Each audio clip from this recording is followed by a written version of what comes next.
People think that the way that I am with being positive is like, oh, Lenny just wakes up in the morning and the light switch on and what on here, this bag of positivity. And I tell them, no, it's been a practice life.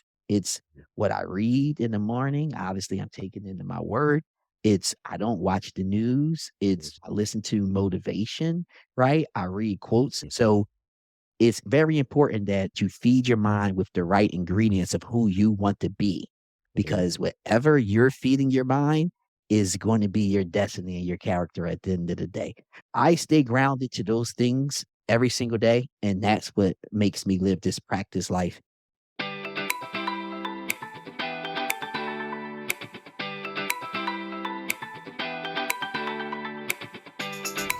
This is the Fit Investor Podcast, where we talk about how to live a more holistic life of being fit, not only financially, but physically and faithfully. We'll be joined by experts in all these areas to share their experiences and actionable and practical tips so that you can be a fit investor too. So now let's join our hosts, Cale Delaney, Wesley Whitehead, and Brenna Carls.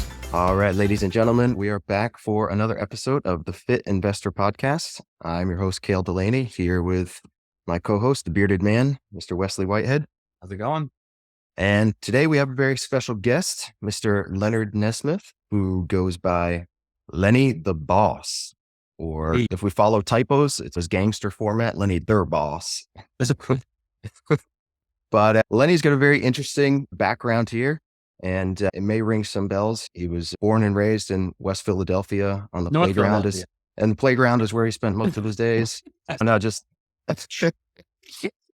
we're joking around about this just before we got on here, but he's got one of the most dramatic bios. And I feel like we need like Morgan Freeman to read it off, or I don't know, some drama music here. In the Somebody background. better than us. Somebody better than us. There we go. But no, so rising like a phoenix from the ashes of a notorious drug-infested neighborhood in North Philadelphia, Mr. Leonard Nesmith, affectionately known as Lenny the Boss, carved his path to success with unwavering focus and determination. For over 2 decades, Lenny's leadership as a vice president of operations at a prominent company saw him managing a team of 180 people and handling more than $1 billion in accounts receivable, generating over $300 million in revenue. Yeah, at the heart of his achievements, Lenny holds his family as his most cherished treasure. One of 10 siblings, a loving husband, father, grandfather, uncle, and friend, Lenny's steadfast devotion to family serves as his guiding principle. A beacon of positivity, Lenny credits his unwavering faith in God for his generous spirit and refusal to indulge in negativity. His passion, he diligently built a real estate portfolio while maintaining a 9-to-5 job, immersing himself in books, courses, and real estate, and his portfolio now includes long-term and short-term rentals, with an aspiration to get into rehabbing hotels and multifamily. He is also the co-host of another podcast that we'll touch on later in this show. He's a masterful educator. He's taught courses, coaching, mentorship, dreams and goals, goal setting, time management, personal development, assets and liabilities, real estate investment training, and the list goes on. So with that, Mr. Lenny the Boss, welcome to the show.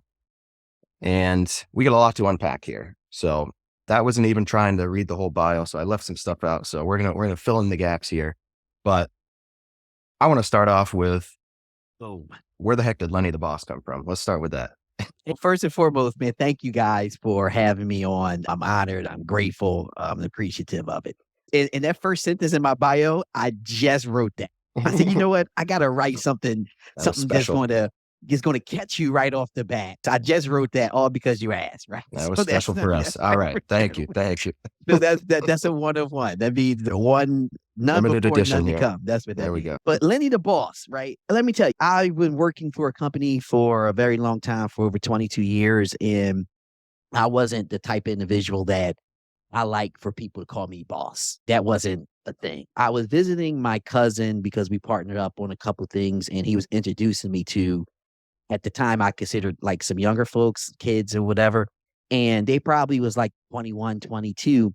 And when he introduced me to them, he was like, hey, this is his resume. And they was like, oh, boss, Lenny the Boss. And I looked at him like, and it was a joke. And they saved me on their phone with my phone number under Lenny the Boss, right? So I'm like, I came back, I'm flying back home because it was in North Carolina. I'm from the Philadelphia. Flying back to Philly got a ring to it. And I left it alone. And then maybe a year later, really start getting a little heavier into social media. And I'm like, I need that name where, when I say it, people going to be like, oh, okay, got it. I threw it to Lenny the Boss and I threw it out there and it caught on exactly like I thought it would. So when I introduce myself to people, it's one of those things people always will remember me because everybody laugh when I say it. So how I do it is I say, hey, my name is Lenny the Boss. And they be like, okay, Lenny the Boss. And so it's one of those things where you making that very first impression on somebody and they won't forget you. So that's how it came about. At least they gave you a good nickname, right? It could have been like Lenny the Bozo, or so you got a good one to stick with. But I like that. It's a good little tip and trick there. And I know I've seen on some of your social media and stuff like that, you've shared some different tips and tricks like that for when you're meeting people, how to remember their name or how to be memorable yourself, make that first impression. Is that that's kind of like some of the things that you teach? Because I know you're involved in a lot of these masterminds, these courses like we touched on in your bio. Is that kind of where that stuff comes from? Yeah, man, because as we know, you guys know, networking is, in my opinion, the most important thing in the world, right? Is to sit here and get to know people. And because you don't know what you don't know. And when you get to know people, they get to tell you about things that you don't know and you have the decision that you can make. But one of the things I do, which I tell people, and I normally sell this for $1,000, I tell everybody, but for you guys, we're going to give it to you for free. Listen up. Anytime you're networking with somebody, this is how it goes down, right? Especially if you go into an event. I go to a lot of events where there's hundreds of people. I just was in San Diego event last week and there was over 400 people there. There's no way in the world out of all the people that I exchange numbers with that I'm going to remember their name. For me, I'm not that good. Maybe other people are. I exchanged probably my number with probably over 30 people first time I'm meeting them. So this is what I do. And I suggest that everybody do this. So when you're meeting someone, you're talking to them, you're interacting, and you'll come to a point where you're going to exchange content. So at that point in time, you got a little bit of history that you spoke to that individual about. And when you're exchanging contact, the first thing I do is I take a selfie with them, right? Boom, on my phone. Everybody want to take a selfie, just the way of the world, right? And then when I create your contact, I actually save your face under my contact because I'm going to remember your face more than I remember your name, right? Mm-hmm. And then what I do is in the note section, I write down the date that I met you, the place. So in that case, hey, I was at this event, the name of the event, and then the date. And then I also write something small that we talked about. So for example, let's just say that you was talking about you was buying a new car, you would know what kind of car to buy, right? So I'll sit there and write that. Oh, last thing we spoke about was a new car. Then I save it. So everybody knows. So now that's complete. Everybody know the best thing to do is follow up. So when I follow up with you, I'm not following up with you saying, oh, what about that real estate property or asking you a question for my value or my benefit, even though I might need you for something. So what I do is I send you a message maybe 2 weeks later or a month later. Hey, what's happening, Wes? Did you get that red Mercedes-Benz yet? Guess what? You're going to be more than willing to interact with me at that point in time. No, man, I didn't get it. I went to go get the Benz and they had the blue. They didn't have the red. I had to order it. So now we're going back and forth and you're now building a relationship with me. And whatever the hell you was focusing on at the moment, you're engaging with. And then at that time, if I have something that I need to ask you, hey, Wes, man, I'm struggling over here with analyzing the deal. Can you, oh yeah, Lynn, let's jump on a quick Zoom call for 5 minutes. I'll show you. And I think that's how relationships get built better rather than just going in for the kill, but sending Wes a message. Hey, Wes, I know you're a master analyzer. Wes might be like, yeah, I'll get back with you when you get some time. I don't really know you like that. But because I picked up on our last conversation, he's much more open to help. So that's awesome. That's awesome. Building the rapport. And I took a little snippet of that the other day, actually, because when I had seen you talking about that, I was like, oh, that's a really good idea. And it was at the gym. The guy came over, he started talking, and I didn't take the selfie because we were in the steam shower, so it would have been a little awkward. But I did take down and write the notes in the phone there, what we talked about, and et cetera, et cetera. So you didn't ask him if you take a picture of him in the gym? You didn't ask him? Can I take a picture of you right now? It's for my networking. So yeah, no, that's a great thing because I am terrible with names. Like we can introduce ourselves and literally exactly after you say your name, I forget it. Dude, I'm in the same bucket as you. That's the reason why I had to come up with something where, because I can remember your face and I'm not probably going to remember our conversation, but your name, I'm just not. So when I go do my networking or when I do my follow up with people, I say, okay, it's real easy for a find search. So when I search it, I say at this name of this event, then everybody I spoke to come up. And then I can sit there and send messages to everybody and say, hey, man, it was great to meet you, Wes. It was great to meet you. And go from there. And that's how you continue building that relationship. So, That's very smart. That's very some golden nuggets right off the bat. Look at that. boom. Man, boom. There we go. No, that's awesome. So let's take a tangent based on that. We touch on your bio. You come from, sounds like a bit of a rough neighborhood, rough background. What was it about your upbringing, or what kind of gave you the drive to want to step out of that and really make something out of yourself and get away from that type of situation? It's an interesting question. And I think about that all the time, honestly. And some of the things that happened, it was so much, right? But some of the things that are highlighted in my mind are a few things. One, I was born, my mother had 10 children. All right. And I'm the 10th kid. We born in row home house, a 3-bedroom, 1 bath. And when I think about it, I say, man, you know, my house now, and I have 3.5 baths, and there's 3 of us that live here, right? And when I grew up, not that all 10 of us lived there all at the same time, because obviously there were I have older siblings that decided to move out when I was conceived. But it was a lot of us that was there, much more than just your normal household. But man, just growing up and just wanting better. It was very easy to do negativity than to do good. And how crazy that sound, but that's just what the environment was. Truth be told is I was scared to go to jail. It was one thing. And That's then healthy. the second That's a healthy thing, Here, that is a good fear. the second thing was I really like girls.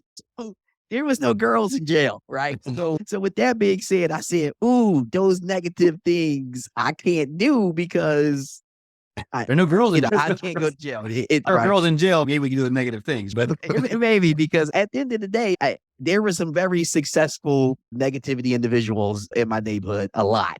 And those was like our mentors. Those were the people we were looking up to because they had everything. So when I watch TV, right, and you watch a movie and you see these cars and you see all these, we had those people had those cars and living that life right there.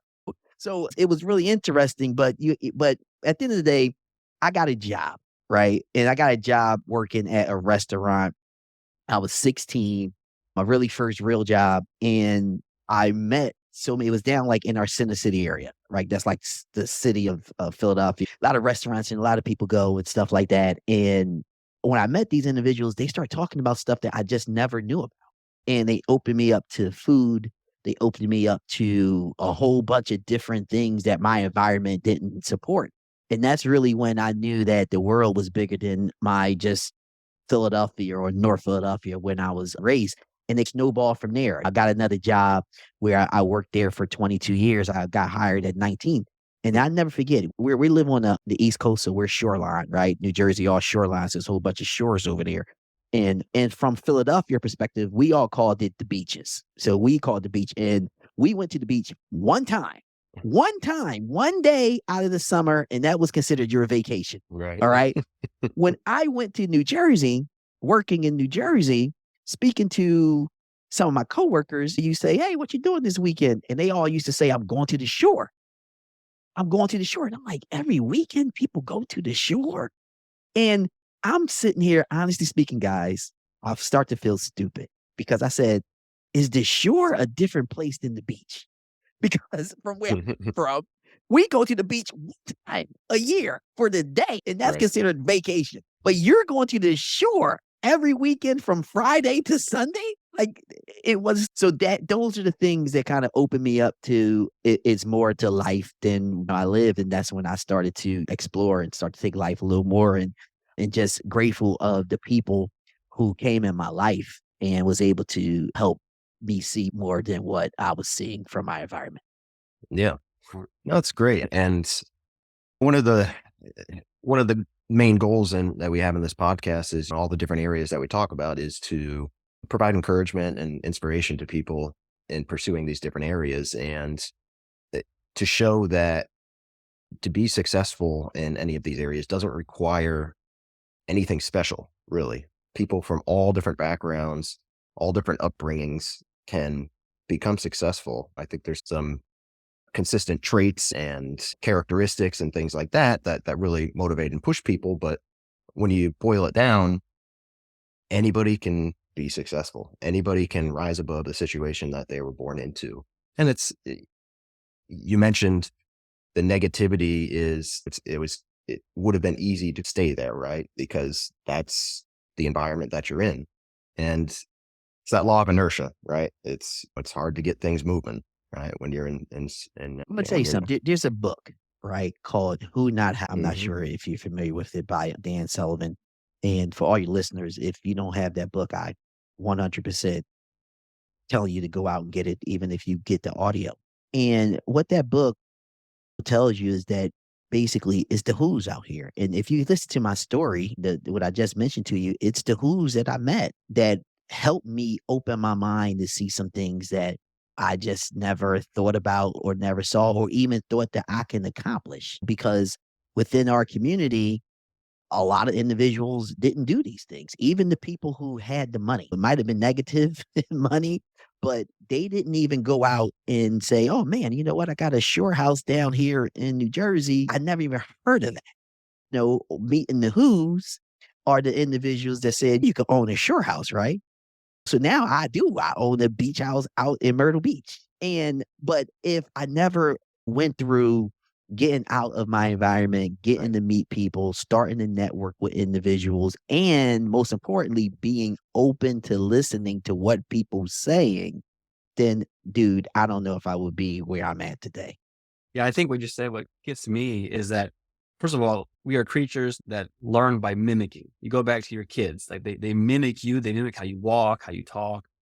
And so you growing up in your neighborhood, the only people you could mimic who were successful were people that you did not want to mimic. And then when you realize there are people out there that were successful, that in a positive way, they gave you someone to mimic and to aspire to be like. And I think that's what I want this podcast to be. I want it to be where people can be exposed to other individuals who are successful in different areas of their life, that you can mimic those people's, their successful habits.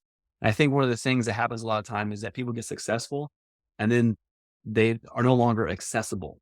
They end up only hanging around those who are successful like them. And so it kicks the ladder out from underneath them. We have to remember where we came from and reach out to people who we knew growing up, for example, who may not have any positive role models. And they're like, hey, look, you know me. I made it. You can make it. I'm not some other. I'm part of your group or your community or your neighborhood or your family even. So I think that jumped out at me. Let me tell you, I live this thing called a 33% life. All right. So 33% of the people in my life are mentors to me. So they're pouring down into me. Either they're paid mentors or they're even internet mentors that they don't even know that they're mentoring me, right? Or they're individuals that just took a liking into me and pouring down into me. That's 33%. I have another 33% of people that's really on the same level as me. They might not be looking at the same goals as me, but have goals that's similar, on the same level, working it out, helping each other. And then there's another 33% that I must pour down into people. So I am a mentor to people. Sometimes it's paid, sometimes it's individuals that I just took a liking in and I'm pouring down into them. So, because I have a wealth of knowledge that I must take and transfer on my level as well as pour down into people. And I think that goes in line with what you just mentioned of giving back, ensuring that you take what you have learned and make sure that you give back that information to folks. And it comes in, like I said, different fashions. Some people pay me. Some people I took again. Some people ask me to come to teach. Like I teach it. My buddy owns this center called the Vision in Philadelphia. It's in the Manioc area.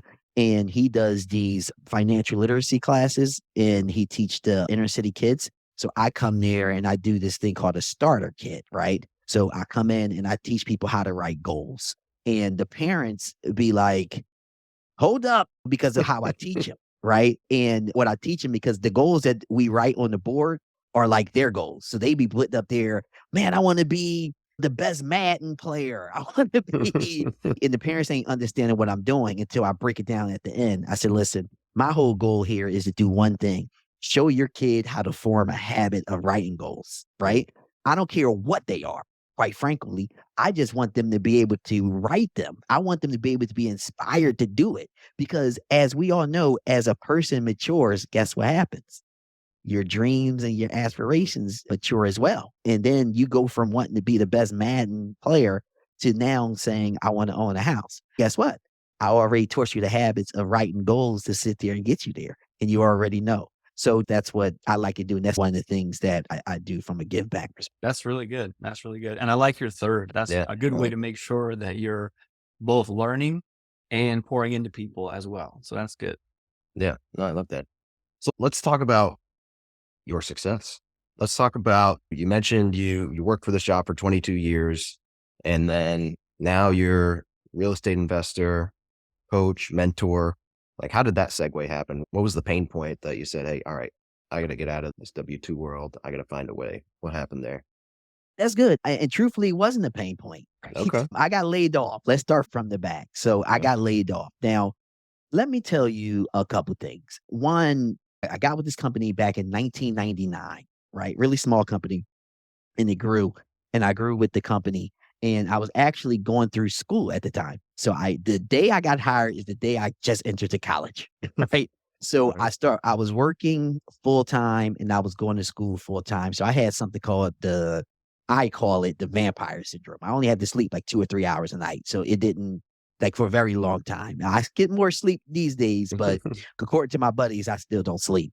But at the end of the day, I got this job. I'm working this job and I make it all the way up to the vice president of operations. And by doing that, there's a couple of things that happened that became bigger than me than money. I was a pretty decently paid employee.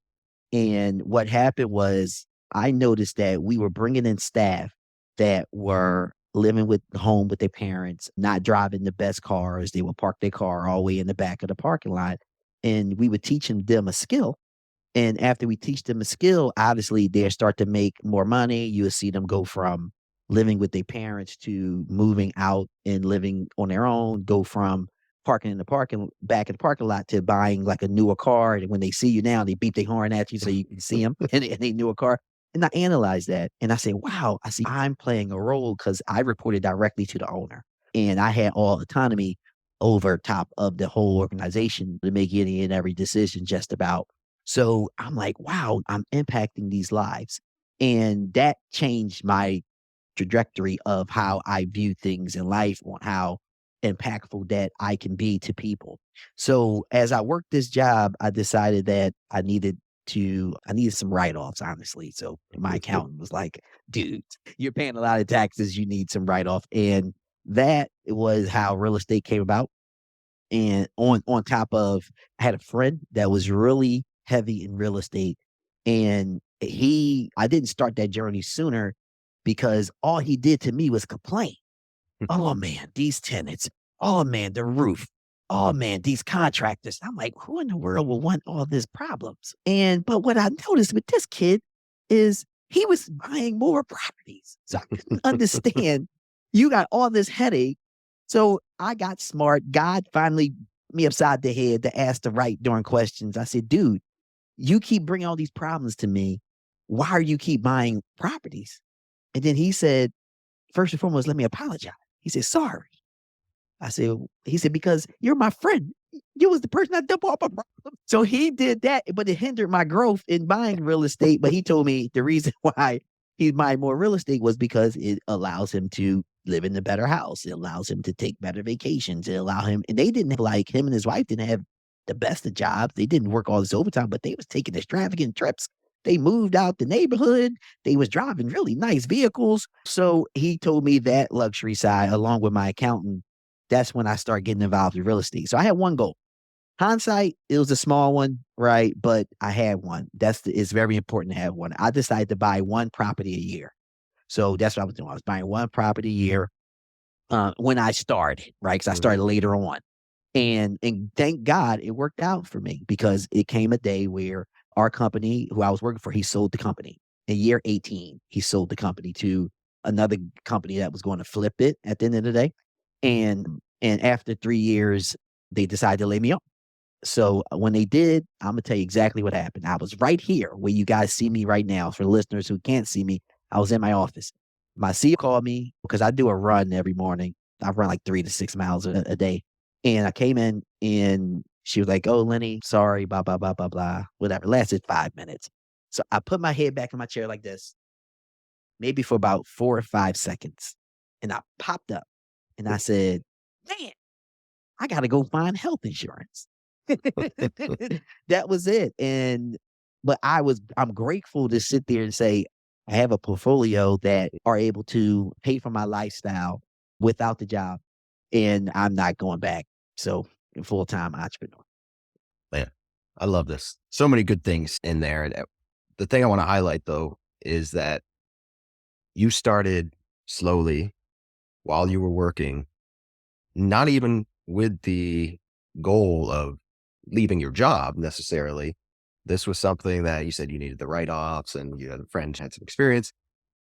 What I want our listeners to hear from that is today, especially Lenny, as well as I do, these last 2, 3 years, especially in the real estate world, have been just on fire, right? It's been a very fast paced thing. A lot of people have jumped into this space, myself included. And I think it's set almost a bit of an unnatural expectation of how fast things can happen and some inflated success, frankly. And I want people to understand that it doesn't need to be that way. And it usually is not that way. Starting with something like Lenny did here, where you're buying one house a year. I've used that example for some friends I've talked with too, of just telling them, look, just get started, do something, buy, just like you said, one house a year, do one house a year. And think about it, in 15 years, if you do that with 15-year mortgages, think about all the equity, all the money you're going to have by one house a year. It doesn't need to be this I was listening to a podcast this morning where they started off in year one, they flipped 50 houses, the next year, 100 houses, which I mean, that's amazing. Awesome. But it doesn't need to be that way. You can start slow. You can work a job. You can do all these things and set yourself up so that if and when something does happen, like getting laid off or a medical emergency or something else, God forbid, you have that safety net now that you don't have to panic. You were able to sit back in that chair and say, breathe. Okay. All right, I got to find health insurance. Okay. I can do that though, right? It's not like it's the end of the world for you. So I think that's a very valuable lesson that I hope our audience can take, that you don't necessarily get caught up that you have to be this overnight success or that it happens bing, bang, boom. Take your time. It's totally fine with that. And frankly, you're going to have probably a stronger foundation and portfolio if you do that. Can I add to that too? You don't know what the future going to hold, but God moves in your life in a certain way, and when you hear him, you're supposed to listen and you're supposed to act on it. And I'm grateful that I did, because there was something that happened before this. So as I'm building up this portfolio, my wife and I, she was working a W-2 at the time, and we came with this savings plan. And I'm gonna be honest, guys, I wasn't being the best husband at this point in time. And what I mean by that, you'll understand my story. So we start the savings plan, and we were saving a lot of money, more money than we was ever saving before. Then she started having problems at the job. And this is where I'm telling you, I wasn't being the best husband. So she come home. I'm a happy person. Anyone knows me. I run a happy household. She was coming home miserable. And I'm like, look at the goal. Look at the bank account. Stick in there, because the bank account is doing jumping jacks. And that's what I mean by not being the best husband, because I should have been within her feelings. And maybe a month or two went by until one day she came home with tears in her eyes. And I'm like, all right, Lenny, it's really time for you to be super husband, right? Because you were being a punk, but I'm gonna say. And so, all right. So I came down here to the lab, because it's my lab right here. And I started looking over our portfolio, and God blessed us in a way where we was making enough money to replace our income. So that was strike one of how powerful real estate was for me. I marched back upstairs to be super husband, because that's who I believe I am. I said, honey, put in your 2 weeks. And I said, because at the end of the day, my whole objective is for my son not to see a difference in his life. And if we can sustain enough money to do that, and it'd be great. So we did. She had to put in like 3 weeks, something like that, because of her position. And then with that night, I never forget, man, we just talked about what does she want to do? I said, because we have a son and we have to make sure that we show him that, we always going to be doing something. And she came up with this. So we opened up a couple businesses for her, which is doing pretty decently. We growing that. COVID knocked us back a little bit, but we be getting back on our feet. And now, I'm full time. So I look at it and say, wow, God put us in position. What if I didn't listen? What if I didn't say, don't buy this house a year? Then I never would have been able to say, hey, babe, you know what? You can sit here and quit your job. Or, hey, for me, I don't even know, as many resumes that I read over my 22 years, I wouldn't even know how to create one for myself. It's been 22 years since I created a resume. So when I got laid off, I didn't even have to stress about that. I'm going to tell you, when I got laid off, let me be honest. I got laid off in April. In May, we went to Puerto Rico. In, I think, June, we went to the Bahamas. In July, we went to Miami and on a cruise. Like, so I'm still living my Man, best you were life. suffering. You were suffering. I feel so bad. I'm still living my best life. And that's on top of still attending events. You know what I'm saying? And buying real estate. At the end of the day, if I never would have listened to the word and heard, because he talks to us in so many different ways, accountant, friend. And if I would have ignored all those things, guess what? I would never made it to this podcast today. Yeah, that's a very good point. I'm glad you connected that and linked that to your faith. And I want to explore that a little bit. So you're a Christian. How long have you been a Christian? Forever. Okay. So were your parents, were they Christian? You brought up in a Christian household? Now, so my mother, she had a strong belief in God, always had the Bible, right? But we never really attended church. So if I was attending church, it was more with my grandmother. That was really it, which was rare. So as I got older, a buddy of mine who I've known, he's my best friend. I know him actually for 40 plus years. His mom moved him away down south. They was attending church a lot. And then his father is who lives on the same street that I was raised on. And when he moved back up here, he was a little older, maybe around like 15, he was going to church. And man, me and him, we used to go to church like at 16 and 17 on Sundays. He never used to want to listen to the music. So he just want to get the word and give our tithes and roll out. But that's what we was doing. So we did that. And I always believed in God, prayed, thanks, but I really wasn't church going. Then I got probably about in my late 20s.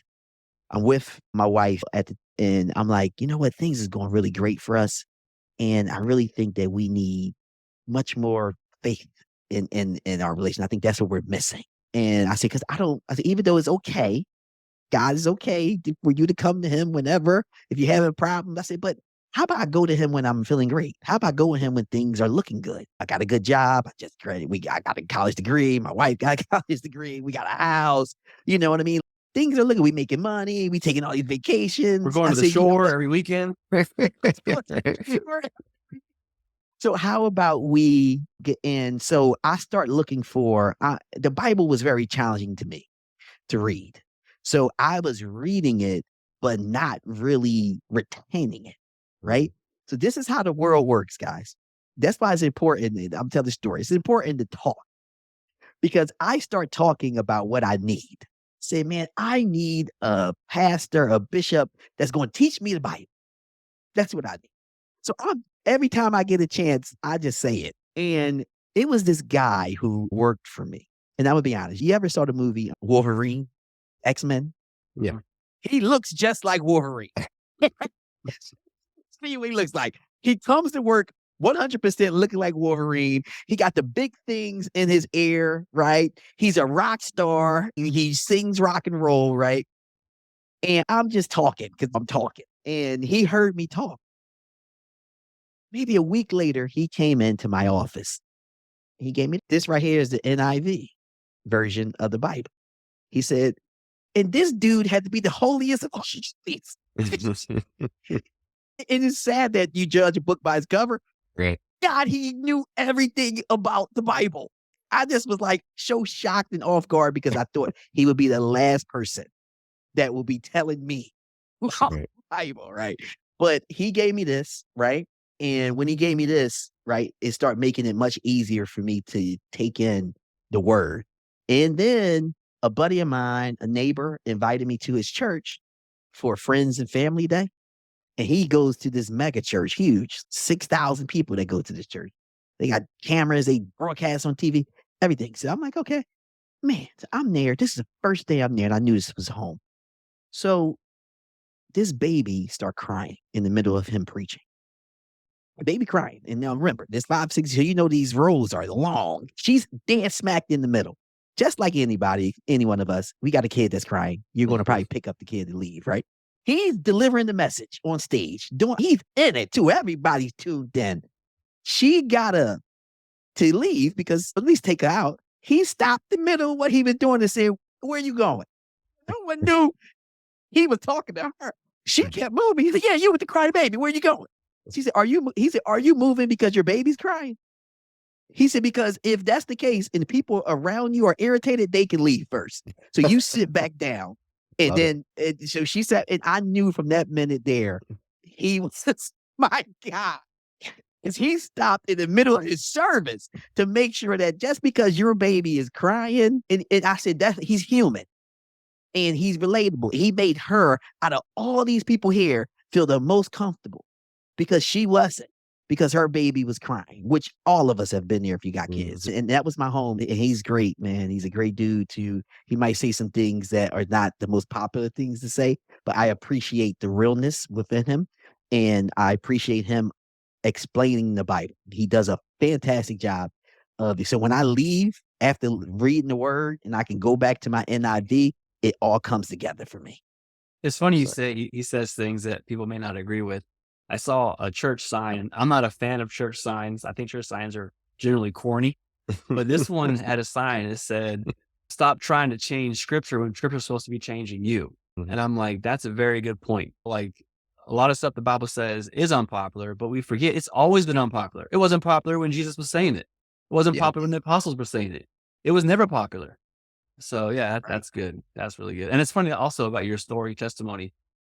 Mine, and I don't know, Kale's and several people we've talked to on this podcast, their testimony, the common theme is that God brought them to the low to get their attention to bring them back. And with you, God's like, "No, you know what? I'm going to come at him when he's on top." And that's really cool how you were successful.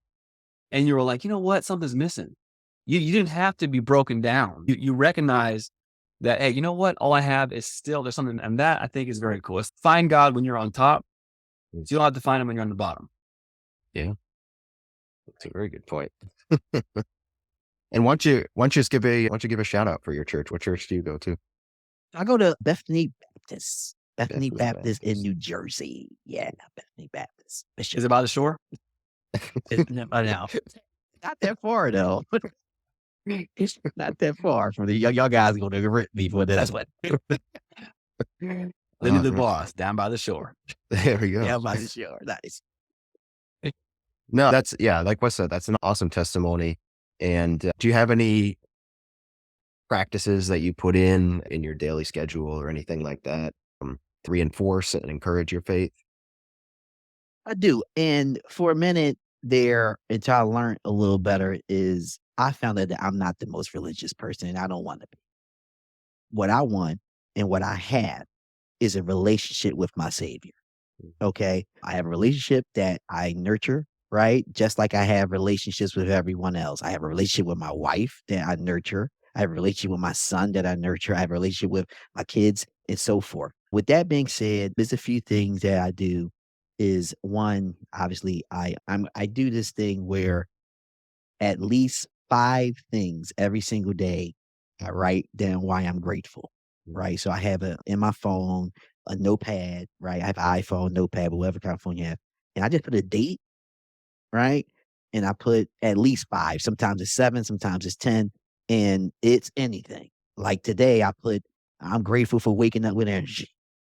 Hey, I start there, right? And this might be the unpopular place I do it, but I make sure it get done. I'm gonna share this with your audience. All right. I do it when I'm going to the bathroom. There you go.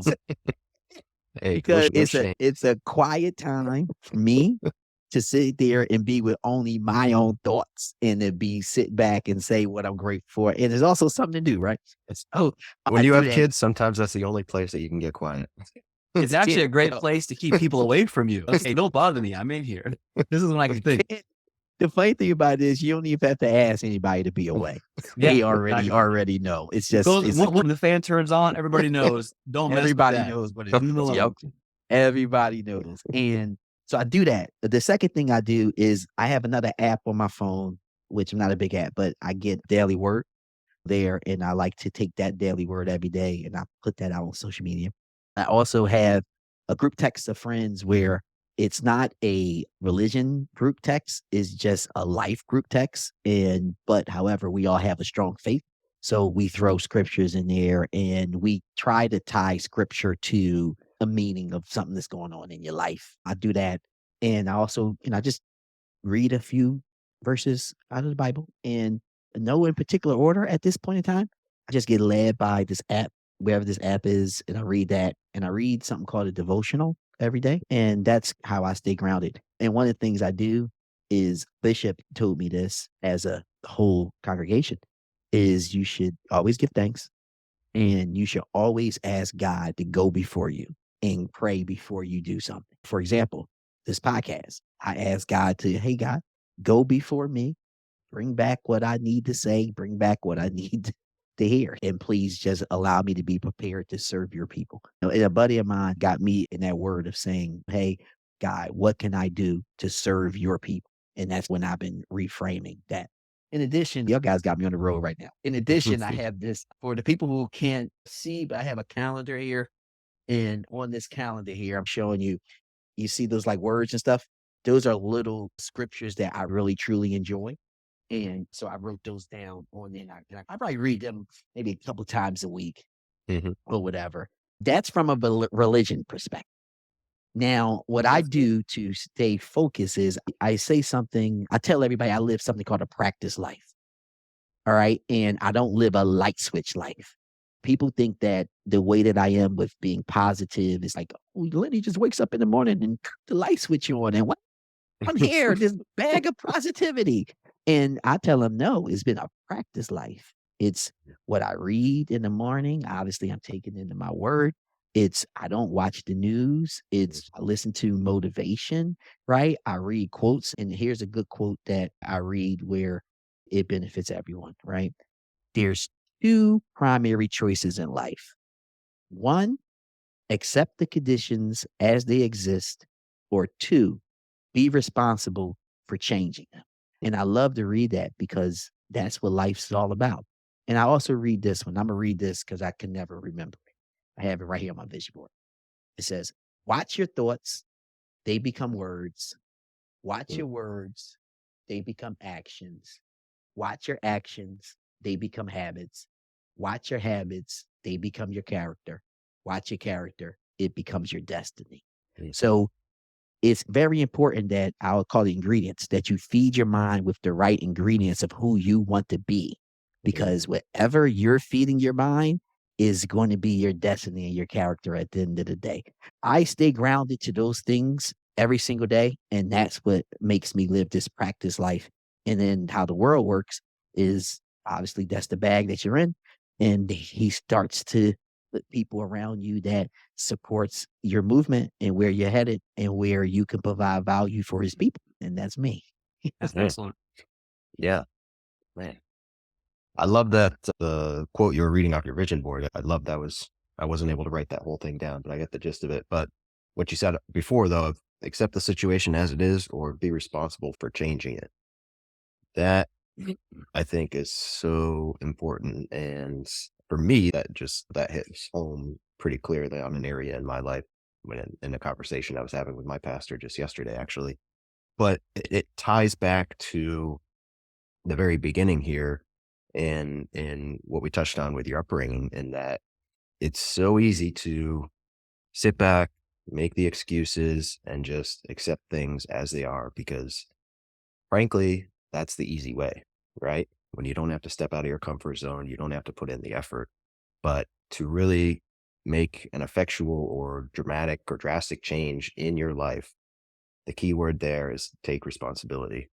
Take responsibility to change it and surround yourself with the people that you want to be like. And everything that we've been talking about with you, that's one of the biggest takeaways that I've gotten from this is it's been the who's in your life, like we touched on before. And like you said, being open and receptive to listening and expanding your horizons and stepping out of your comfort zone in all of these different areas of life that's allowed you to elevate yourself and live this practice life that you mentioned there. So there's been so many good things, so many excellent practical tips and tidbits here. I want to, before we run out of time here, I do want to touch on the physical fitness side of this here. And I know when we're chatting offline, you mentioned that you might have a couple stories that you'd like to, in particular about some failures. So why don't we go there for a little bit? Problem, man. It's very important that you do some type of exercise, man. For one, it makes you feel good. It's good for clarity. So I do a couple things, right? So everybody's not going to be in the same position, I don't believe, but I do something called a clarity walk. It's just a walk, right? I get outside, right? I make sure that my phone is off. Mm. Okay. So I don't get no notifications, no emails, no calls, no text messages, or I can't text. And I just walk. And it's just me, my thoughts, nature, right? Cars, and the people who's walking their dogs or doing walks as well. And I have found that in my clarity walk, I like to call it, is that the time that I can think about what I personally want to think about, and that could be a challenge that I'm facing. That can be some goals that need to be created. That can be how I can butter up my wife a little better, how I can impact my son, he's 10, with communicating differently.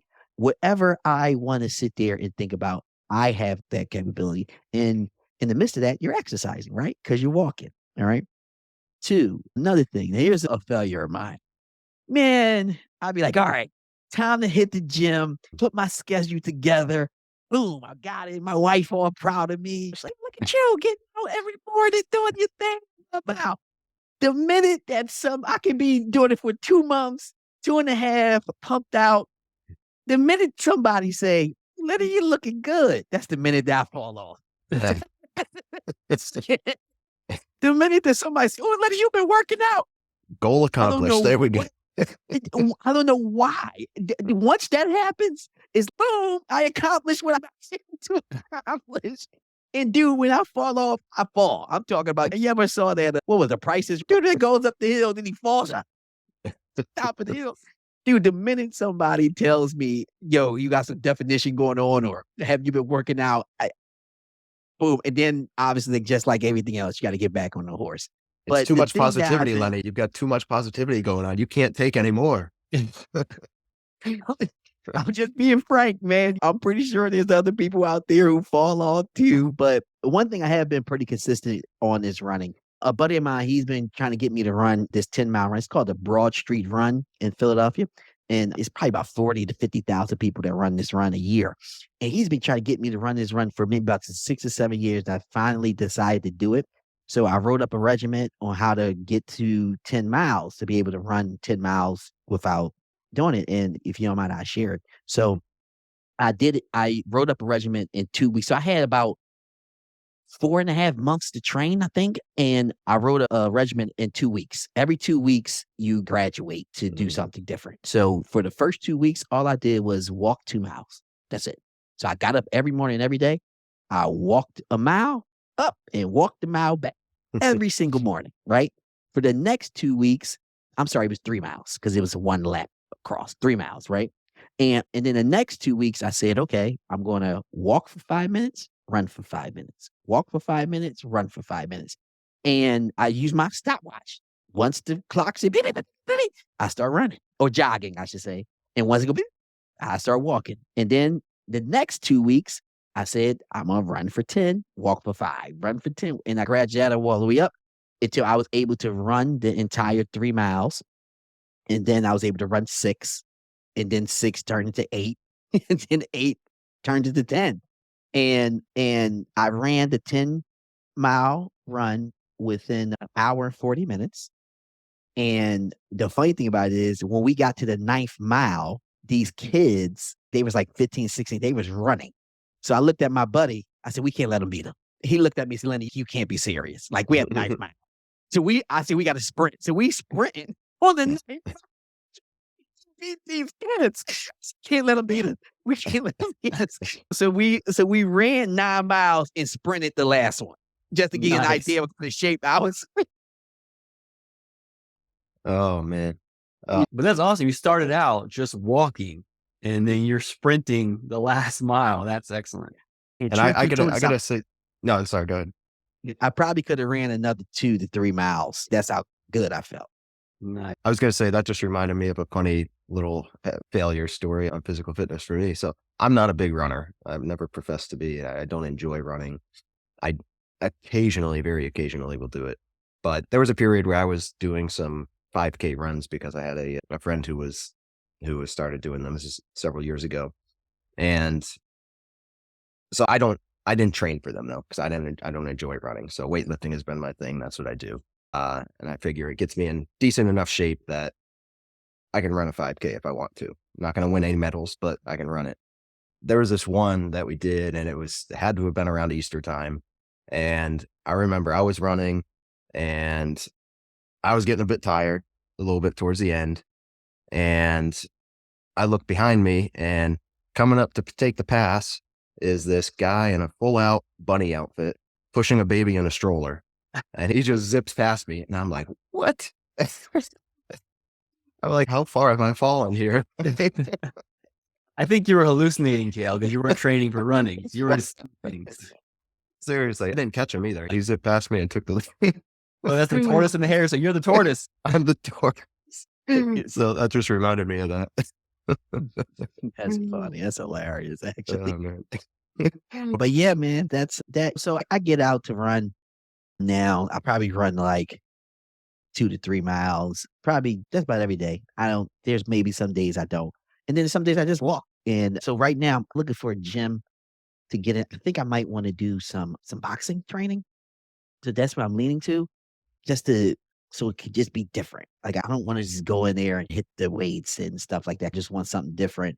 Obviously, with the training, Floyd Mayweather, right? I know Floyd Mayweather. He has these gyms that are popping up. And a buddy of mine just said he went over there and there were some decent coaches over there. Haven't been yet, and I don't have it on my list to go, but that might be one of the places I might stop at and start. I can get much more kind of in strength and have some fun. I'm not sparring or anything like that. I'm too old for that stuff. Like I ain't come home with no black eyes or anything like that. But other than that, I just want to do something that's fun and enjoyable. And in the midst of that, obviously you're working out.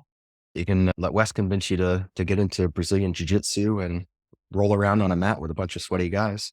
So let me tell you, like I am nursing a knee injury that I've had now for a while. I get up in the morning, I basically hobble for the first 2 hours. Doing it at 40 is not the same, man. I should have started this a long time ago.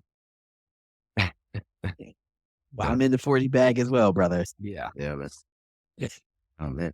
Yeah, and it's all about finding something that you can enjoy, because just like anything else, if you don't enjoy it, especially when it's something that's not comfortable or that has some type of pain, which typically the physical activity usually has some type of discomfort or pain, you got to find it enjoyable if you're going to stick with it.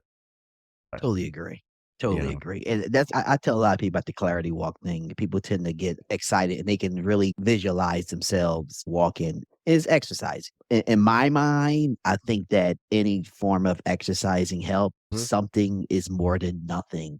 And the great thing about with anything is that you can always build, but you have to start. So if you're in habit already to saying, oh, you know what? I can get out in the morning at 6:00 and I don't come back until 7. Guess what? You're already in habit, because that's what life's about, a bunch of habits. You're already in habit of getting out. So now you can just say, all right, well, rather than walking, I'm going to hit the gym or do jujitsu or. Yeah, I think the biggest hindrance to people getting physically fit or active is the one size fits all mentality. You think you have to do X, and it's no, you don't have to. If you don't enjoy that, find something else. We're meant to be physical beings. We have a body for a reason. Biking, running, skating, rollerblading. It could be weightlifting, martial arts. Doesn't make a difference. Find something you enjoy. And Kale said, if you enjoy it, you'll stick with it. Yeah, I agree 100%.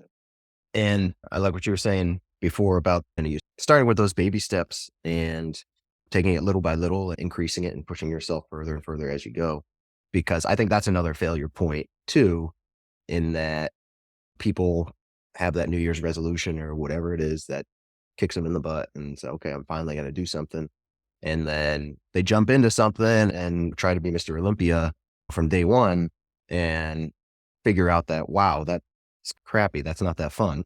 And it's short lived versus dipping your toes in the water, getting used to it, and then increasing the intensity more and more as you go. And thankfully, I've been doing weightlifting for a long time now. It's part of my habit, but I have that mentality where it does make some things difficult for me and that I want to be 100% on day one.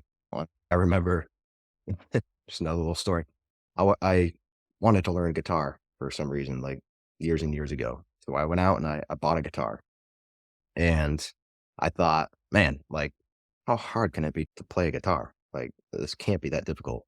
And so I was like, within a week, I should be playing songs. I should be like, yeah, I got through a few lessons. Baby.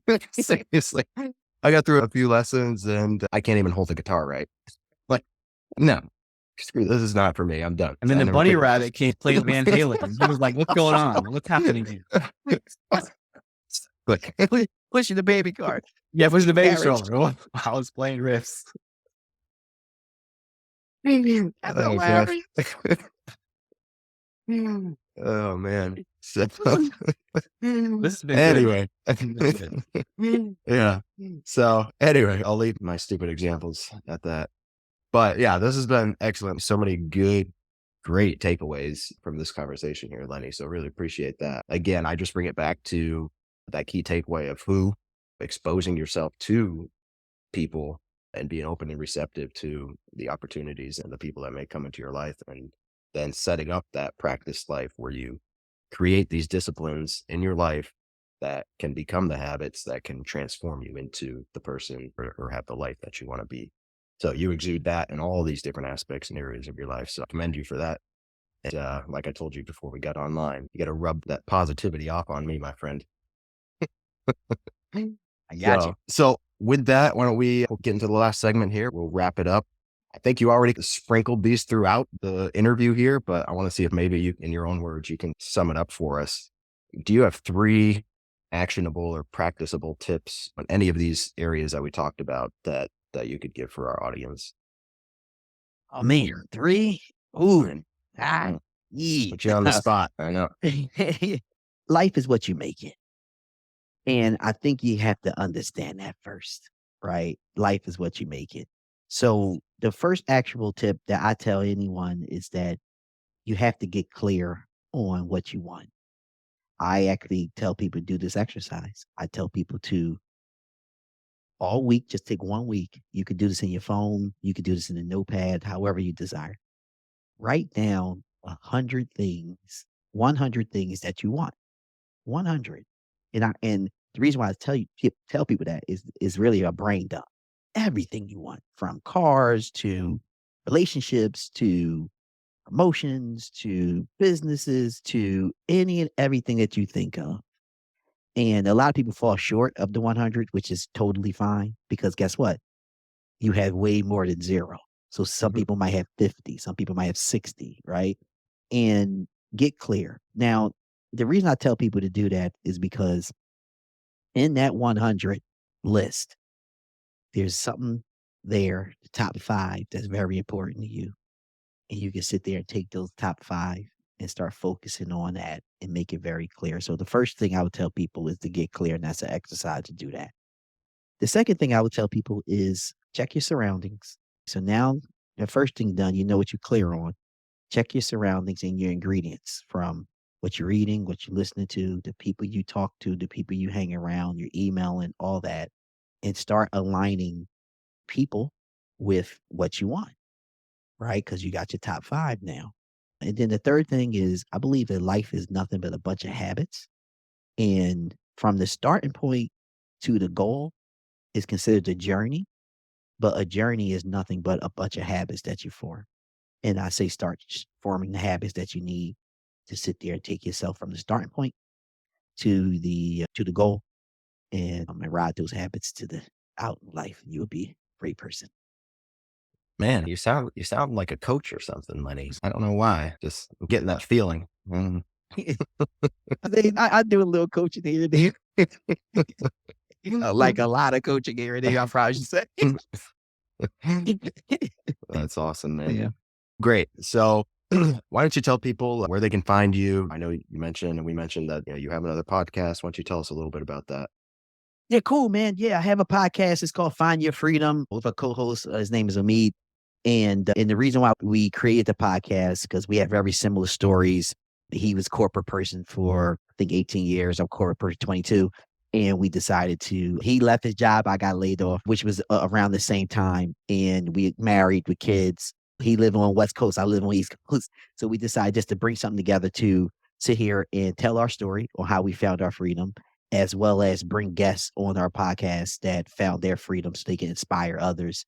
Because once thing, everything in life is all about relatable. And if they can share some challenges that they went through and how they got over them, and if that can inspire someone to say, wow, I'm going through that challenge, and use that same methodology to get over it. That's our goal. But that's Find Your Freedom. Look us up. We're on all the podcast major platforms, or you can just go to lennytheboss.com/podcast if you want to make it easy. And I'm also found in IG and Facebook. So you can go to Lenny the Boss/IG or Lenny the Boss/Facebook. And you can find me there. Friend request me. I post a lot, inspirational. And there's one thing that I tell people that I believe that's my gift from God, is that when someone comes into my presence, they should leave me with one or a combination of these three things: educated, motivated, or inspired. And if a person comes in my presence and they leave me and they don't leave with one of those three things or a combination of the three, then I know that I didn't use my God gift ability. So I'll leave it off at Excellent. that. Very nice. Oh, mic drop right there. Look at that. Well, awesome, Lenny. Yeah, this has been great. Really appreciate you taking the time and sharing your story and experiences here. Learned a ton. I got a whole page of notes written down here. This has been excellent. So really appreciate it, guys. Check out Find Your Freedom, Lenny's podcast. Check him out on Instagram, Facebook, all these places. Follow him. Need coaching, mentorship in all these areas. He's the man to look up. So again, thank you very much, Lenny. And Thank you, fellas. Really appreciate it. Yeah, It was thank fun. you. all right. All righty. Bye-bye. Boom.